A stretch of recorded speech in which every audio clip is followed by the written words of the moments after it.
प्रिय विद्यार्थियों, आज के हमारे लेक्चर का विषय है मौलिक कर्तव्यों की विस्तृत व्याख्या। Fundamental duties. मौलिक कर्तव्य क्या है? मौलिक कर्तव्यों का संविधान के किस भाग में किस अनुच्छेद में वर्णन किया गया है? कुल मौलिक कर्तव्य कितने हैं? मूल संविधान में मौलिक कर्तव्य कितने थे? मौलिक कर्तव्यों का महत्व क्या है? मौलिक कर्तव्यों की आलोचना या मौलिक कर्तव्यों के दोष कौन कौन से हैं? तो आइए आज के लेक्चर में डिस्कस करते हैं मौलिक कर्तव्य क्या है, उनकी विस्तृत व्याख्या क्या है, उनका महत्व क्या है। मौलिक कर्तव्य जो भारत के मूल संविधान में नहीं दिए गए हैं, मौलिक कर्तव्य 1976 में 42वें संविधान संशोधन के द्वारा संविधान में डाले गए और ये जो है सरवण सिंह समिति की सिफारिश के आधार पर अंकित किए गए संविधान में। मूल रूप से ये रूस के संविधान से प्रेरित होकर के लिए गए हैं। संविधान में भाग 4 क में एक अनुच्छेद जोड़ा गया जिसे अनुच्छेद 51 क बोलते हैं। 1976 में कुल 10 मौलिक कर्तव्य थे, लेकिन 86वें संविधान संशोधन 2002 के द्वारा मौलिक कर्तव्य की संख्या कुल बढ़कर 11 हो गई और 11वां मौलिक कर्तव्य भारत में वो माता पिता जिनके बच्चों की आयु 14 वर्ष से कम है, उनको शिक्षा दिलाना माता पिता का कर्तव्य है, मौलिक कर्तव्य है। मौलिक कर्तव्य क्या है? ऐसे कर्तव्य जो नागरिक जीवन के लिए आवश्यक है। मौलिक कर्तव्य इसलिए मौलिक कहलाते हैं क्योंकि कर्तव्य और अधिकार एक दूसरे के पूरक हैं। भारतीय संविधान के पार्ट 3 में भारतीय नागरिकों को 6 प्रकार के मौलिक अधिकार दिए गए, लेकिन लंबे समय के बाद 1976 में यह आवश्यकता महसूस की गई कि अधिकार और कर्तव्य एक दूसरे के पहलू हैं। जब नागरिकों को अधिकार दिए गए हैं तो उनका संविधान के प्रति कोई कर्तव्य होना चाहिए। देश के प्रति, समाज के प्रति, राष्ट्र के प्रति कर्तव्य अवश्य निर्धारित होना चाहिए। तो इसलिए इनको जो है मौलिक कर्तव्य कहा गया। वर्तमान समय में भारतीय संविधान में कुल 11 मौलिक कर्तव्य हैं। इन 11 मौलिक कर्तव्यों में पहला मौलिक कर्तव्य है संविधान एवं इसके आदर्शों का पालन। संविधान एवं इसके आदर्शों का पालन। संविधान और इसके आदर्श क्या है? जैसे राष्ट्रध्वज है, राष्ट्रध्वज का सम्मान करना, राष्ट्रगान का सम्मान करना, राष्ट्रगीत का सम्मान करना, संविधान का पालन करना। संविधान के अंदर जो व्यवस्थाएं दी गई हैं, नियम दिए गए हैं, कानून दिए गए हैं, उनका पालन करना प्रत्येक नागरिक का मौलिक कर्तव्य है। राष्ट्रध्वज को पूर्ण मान सम्मान देना, राष्ट्रगान को सम्मान देना, राष्ट्रगीत को सम्मान देना प्रत्येक भारतीय नागरिक का मौलिक कर्तव्य है। ये पहला मौलिक कर्तव्य निर्धारित किया गया है। दूसरा मौलिक कर्तव्य निर्धारित किया गया है राष्ट्रीय संघर्ष को प्रेरित करने वाले आदर्शों का सम्मान एवं अनुसरण करना।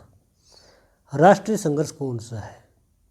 यानी लंबे समय से लगभग 1885 से लेकर के 1947 तक भारत से ब्रिटिश शासन को उखाड़ने के लिए एक लंबा संघर्ष रहा, जिसको हम नेशनल स्ट्रगल कहते हैं। और उस राष्ट्रीय संघर्ष के दौरान लोगों ने मिलजुल करके अंग्रेज़ों के विरुद्ध संघर्ष किया, अहिंसा का पाठ पढ़ा, धर्मनिरपेक्षता का पालन किया, बंधुता व एकता व अखंडता का पालन किया। यानी सभी लोगों ने मिलजुल कर बिना किसी संकीर्ण विचार के एक प्रकार से राष्ट्रीय संघर्ष को बढ़ावा दिया। तो उस समय जो नियम थे, जो आदर्श थे, उनको आज भी बनाए रखना, उनका आज के समय में अनुसरण करना प्रत्येक भारतीय नागरिक का कर्तव्य है। जिस तरह की एकता, जिस तरह का भाईचारा, जिस तरह का प्रेम, जिस तरह का सहयोग राष्ट्रीय संघर्ष के दौरान रहा, आगे देश को आगे ले जाने के लिए, देश को और विकसित करने के लिए वैसे ही आदर्शों का अनुसरण करना प्रत्येक भारतीय नागरिक का मौलिक कर्तव्य है। भारतीय नागरिकों का तीसरा मौलिक कर्तव्य देश की प्रभुसत्ता, एकता, अखंडता को बनाए रखना एवं सुरक्षा प्रदान करना। यानी प्रत्येक भारतीय नागरिक का यह मौलिक कर्तव्य है कि वह देश की प्रभुसत्ता, देश की एकता, देश की अखंडता को बनाए रखने का प्रयास करेगा और साथ ही साथ इसके लिए सुरक्षा प्रदान करने का प्रयास करेगा। यानी कोई भी नागरिक ऐसा कार्य नहीं करेगा जिससे देश की एकता, देश की अखंडता भंग होती हो, देश की प्रभुसत्ता पर नकारात्मक प्रभाव पड़ता हो। राष्ट्र के प्रति प्रत्येक भारतीय नागरिक समर्पित रहेगा। ये तीसरा मौलिक कर्तव्य है। चौथा मौलिक कर्तव्य है देश की रक्षा एवं राष्ट्रीय सेवा। ये प्रत्येक भारतीय नागरिक का कर्तव्य है कि जब भी देश को आपकी ज़रूरत होगी, देश की सेवा के लिए, देश की रक्षा के लिए हर तरह से प्रत्येक भारतीय नागरिक को तैयार होना पड़ेगा। राष्ट्रीय सेवा, राष्ट्र की सेवा करना प्रत्येक भारतीय नागरिक का कर्तव्य है। राष्ट्र के कल्याण के लिए, राष्ट्र की भलाई के लिए, राष्ट्र के विकास के लिए प्रत्येक भारतीय नागरिक सेवा में हमेशा तत्पर रहेगा। यह प्रत्येक भारतीय नागरिक का कर्तव्य है। भारतीय नागरिकों के लिए पांचवा मौलिक कर्तव्य है सद्भावना एवं संयुक्त भाईचारा। प्रत्येक भारतीय नागरिक दूसरे नागरिकों के साथ सद्भावना से रहेगा, अच्छी भावना से रहेगा, दूसरों के प्रति सकारात्मक विचार से रहेगा। संयुक्त भाईचारा यानी भारत के सभी नागरिक आपस में भाईचारा, बंधुत्व की भावनाओं को बनाए रखेंगे। धर्म, जाति, भाषा, नक्षत्र, लिंग, गोत्र इत्यादि संकीर्ण विचारों के आधार पर भाईचारा तोड़ने का प्रयास नहीं करेंगे। स्त्री अपमान के व्यवहार को त्याग करना। भारत का प्रत्येक नागरिक ऐसा कोई भी व्यवहार नहीं करेगा जिससे स्त्री का अपमान प्रदर्शित होता हो। स्त्री के अपमान से संबंधित सभी प्रकार के व्यवहार को त्याग करना प्रत्येक भारतीय नागरिक का मौलिक कर्तव्य है। यानी हर प्रकार की संकीर्णताओं को त्याग करके एक आदर्श नागरिक के रूप में दूसरे नागरिकों के साथ व्यवहार करना प्रत्येक भारतीय नागरिक का मौलिक कर्तव्य है। भारतीय नागरिकों का छठा महत्वपूर्ण मौलिक कर्तव्य है संयुक्त संस्कृति की शानदार विरासत। संयुक्त संस्कृति क्या है कि भारत में हजारों सालों से यहाँ पर अनेक तरह के लोग आए। कभी डच आए, हूण आए, मुग़ल आए, मुस्लिम आए, अंग्रेज़ आए और ये लोग जो है यहाँ की संस्कृति में घुल मिल गए। भारतीय संस्कृति को संयुक्त संस्कृति कहा जाता है। भारत एक प्रकार से विश्व के सभी धर्मों का समागम है और इस संयुक्त संस्कृति की जो शानदार विरासत है, जो मिलजुल कर भाईचारे, एकता की भावना की जो विरासत है, उसको बनाए रखना प्रत्येक भारतीय नागरिक का मौलिक कर्तव्य है। भारतीय संस्कृति का सम्मान एवं बनाए रखना प्रत्येक भारतीय नागरिक का कर्तव्य है। भारतीय नागरिक का सातवां महत्वपूर्ण मौलिक कर्तव्य है प्राकृतिक वातावरण सुरक्षित रखना। प्राकृतिक वातावरण जैसे जल है, जंगल है, झील है, पहाड़ है, इनको बनाए रखना, इनको किसी प्रकार का नुकसान न पहुंचाना प्रत्येक भारतीय नागरिक का मौलिक कर्तव्य है। सजीव प्राणियों के प्रति सहानुभूति। सजीव प्राणी, पशु, पक्षी, पेड़ पौधे, जो भी सजीव प्राणी हैं उनके प्रति दया का भाव रखना, क्रूरतापूर्वक व्यवहार न करना। यानी सातवां महत्वपूर्ण मौलिक कर्तव्य है कि प्रत्येक भारतीय नागरिक प्राकृतिक वातावरण को सुरक्षित रखेगा एवं साथ ही सजीव प्राणियों के प्रति दया का भाव रखेगा।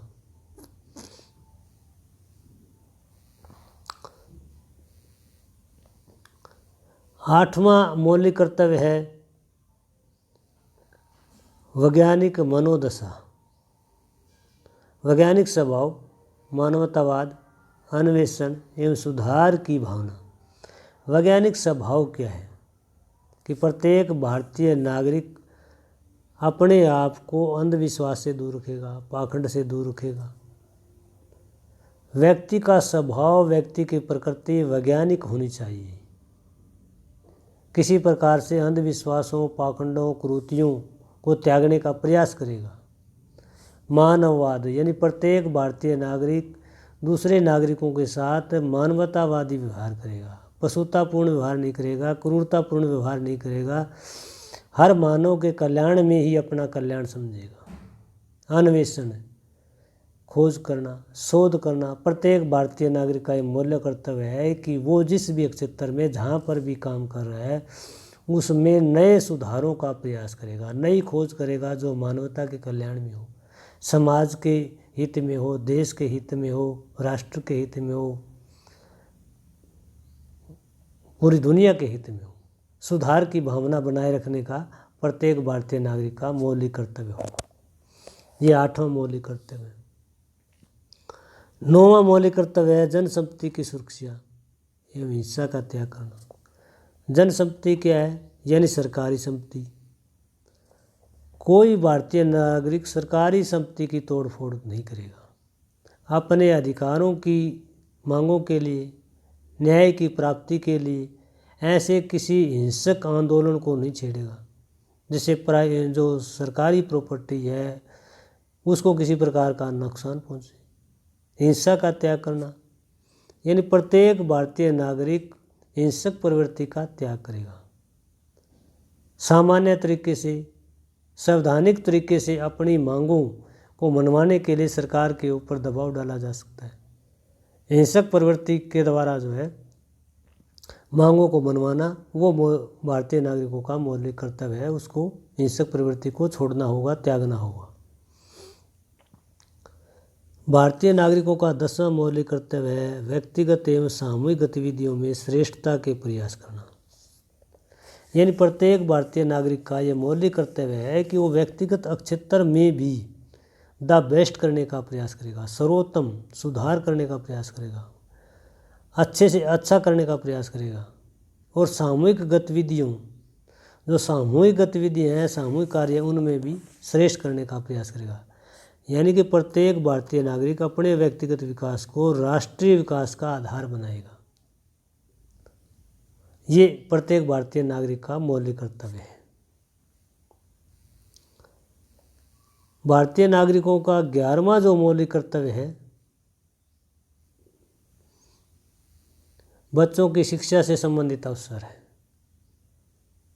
यानी भारत में प्रत्येक माता पिता का ये मौलिक कर्तव्य है कि वो अपने बच्चे जिनकी आयु 14 वर्ष से कम है ऐसे बच्चों की शिक्षा के लिए उचित अवसर एवं सुविधाएं प्रदान करवाएं। ये प्रत्येक भारतीय माता पिता का कर्तव्य है। और 2002 में 86वें संविधान संशोधन द्वारा आर्टिकल 21A में शिक्षा का अधिकार जो है दिया गया है। तो वर्तमान समय में भारतीय नागरिकों के कुल 11 मौलिक कर्तव्य निर्धारित किए गए हैं। ये प्रत्येक भारतीय नागरिक के मौलिक कर्तव्य हैं। अब प्रश्न उठता है कि मौलिक अधिकारों को लेकर के नागरिकों में किस तरह की शंकाएं हैं, किस तरह के क्रिटिसाइज है।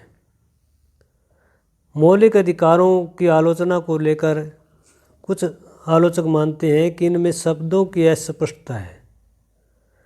भारत का आम नागरिक ही नहीं, पढ़ा लिखा व्यक्ति भी ऐसे जटिल शब्दों के अर्थ को नहीं समझ सकता। जैसे वैज्ञानिक मनोदशा का क्या अर्थ लिया जाए,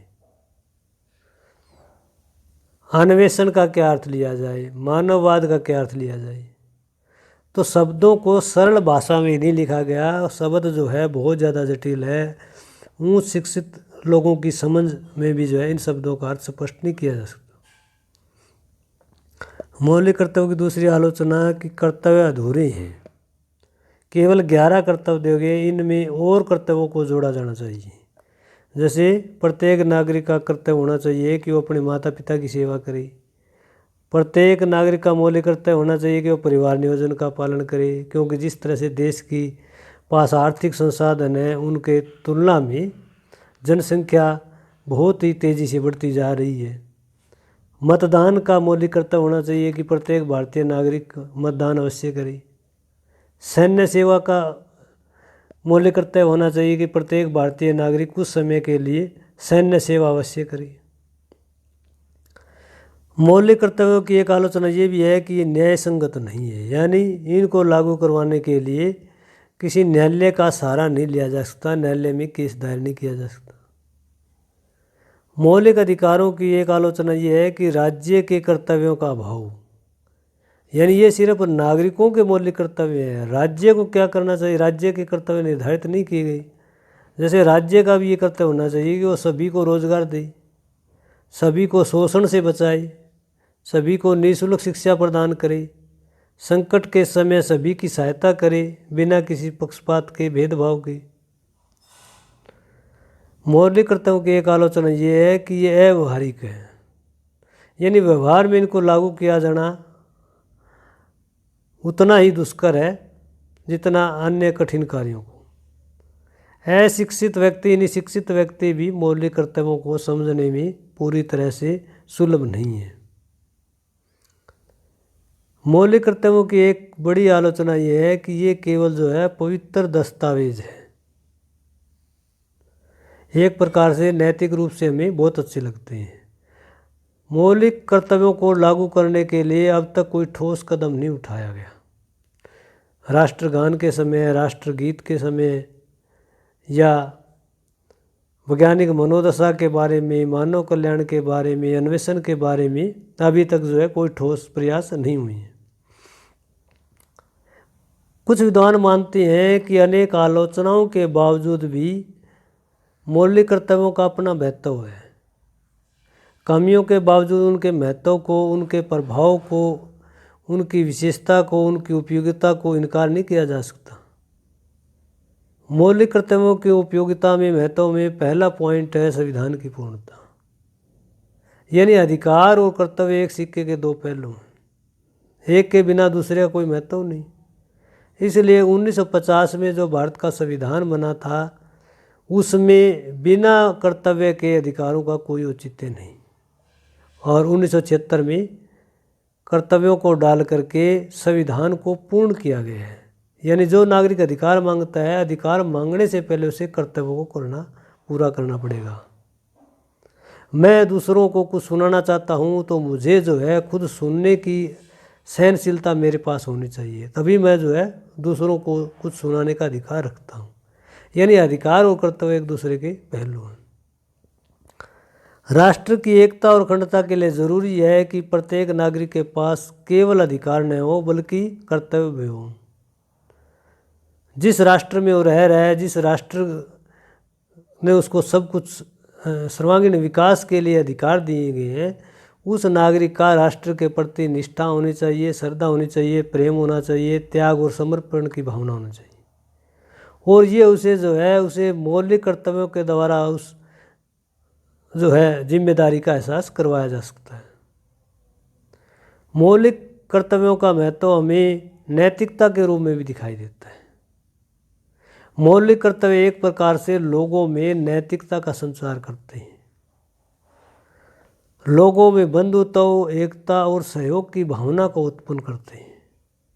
मौलिक कर्तव्यों से लोगों में भाईचारा पनपता है, एक दूसरे के प्रति एकता की भावना का एहसास होता है, सहयोग की भावना का एहसास होता है, राष्ट्र के प्रति एकता और अखंडता की भावना का एहसास होता है, लोगों में मिलजुल कर रहने की प्रवृत्ति का आभास होता है। राष्ट्र की जितनी प्रॉपर्टी है, जंगल है, झील है, पहाड़ है, इनके प्रति संरक्षण बनाए रखने की, सहयोग करने की प्रवृत्ति जो है उजागर होती है। इसलिए मौलिक कर्तव्यों की आलोचना के बावजूद भी हम इनके महत्व से जो है इनको इग्नोर नहीं कर सकते। तो आज का हमारा ये टॉपिक था कि मौलिक कर्तव्य क्या है, मौलिक कर्तव्यों का अर्थ क्या है, मौलिक कर्तव्यों का परिचय क्या है, संविधान के किस अनुच्छेद में दिए गए हैं, मूल संविधान में कितने मौलिक कर्तव्य हैं, वर्तमान समय में कितने मौलिक कर्तव्य हैं, जो 11 मौलिक कर्तव्य दिए गए उनकी विस्तृत व्याख्या क्या है, उनमें कौन कौन सी कमियां हैं, आलोचक कौन कौन सी आलोचनाएं ढूंढते हैं, और आलोचनाओं के साथ साथ मौलिक कर्तव्यों का महत्व क्या है, उपयोगिता क्या है, क्यों संविधान में डाले गए, इनका क्या औचित्य है। तो इससे संबंधित आज का ये लेक्चर था हमारा। अगर आपको पसंद आता है तो आप अपने मित्रों के साथ इसे शेयर कीजिए। कहीं पर कोई किसी प्रकार का कन्फ्यूज़न है, क्वेरीज है तो कमेंट बॉक्स में जा कर के अवश्य कमेंट कीजिए। धन्यवाद।